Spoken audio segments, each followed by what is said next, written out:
Deadly floods have wreaked havoc in the town of Port-de-Paix in Haiti. Hundreds of homes have been destroyed, a Haitian police report said on Monday.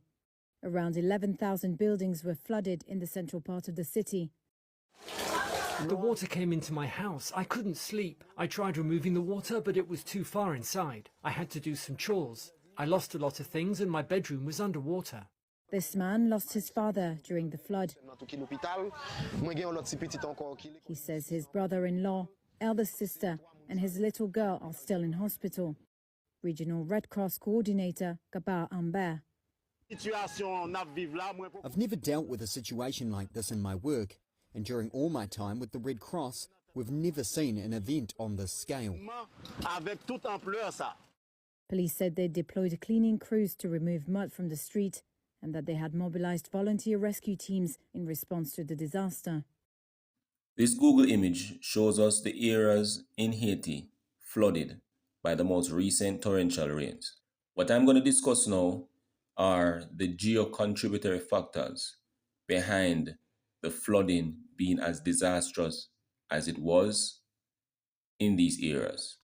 As a reminder, the aim of this video is to help create a degree of awareness and empowerment in the residents primarily of Haiti and within these areas affected, so that as moving forward, they can be better able to make informed decisions towards them mitigating disasters of this scale in the future.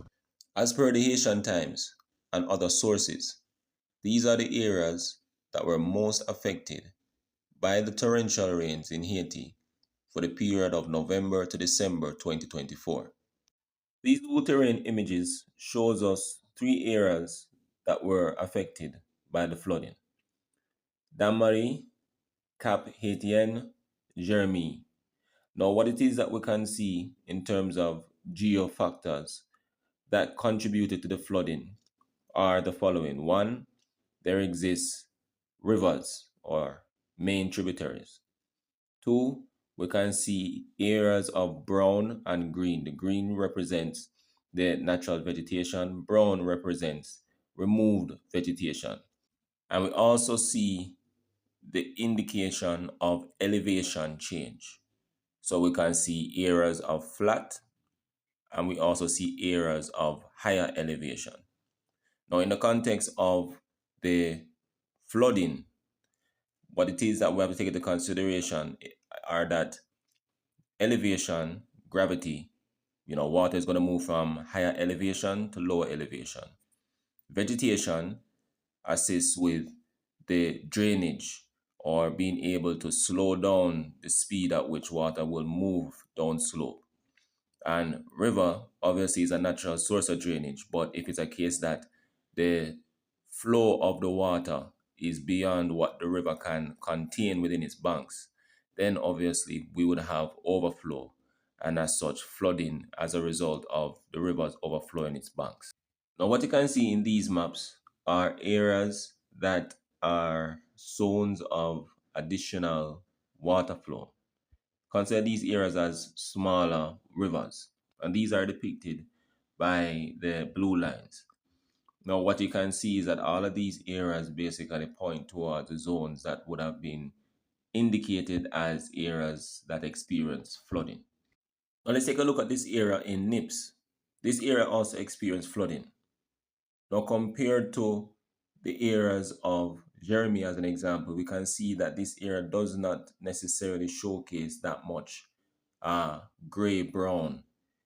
And that basically indicates that it is not showing that deforestation is a major factor behind flooding in this area. However, what it is that we should be able to see is that there does exist still the area of rivers. We can actually see where there are zones of confluence or merging of rivers. And basically, the area of dense population is pretty much on a floodplain.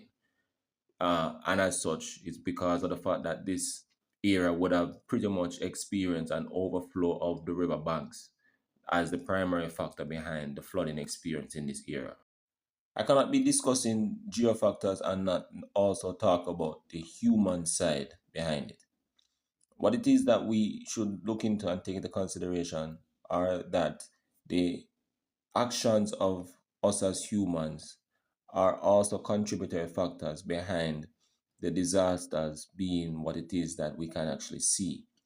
Uh, Again, deforestation, in terms of choosing where we decide to live, such as on the slopes or on the banks of slopes or on the floodplains, and at the same time altering the landscape, where again we're removing vegetation, we're having dense population, and in that context, we're not also making sure that in terms of the artificial engineering towards assisting with drainage, as an example, pollution management, as an example.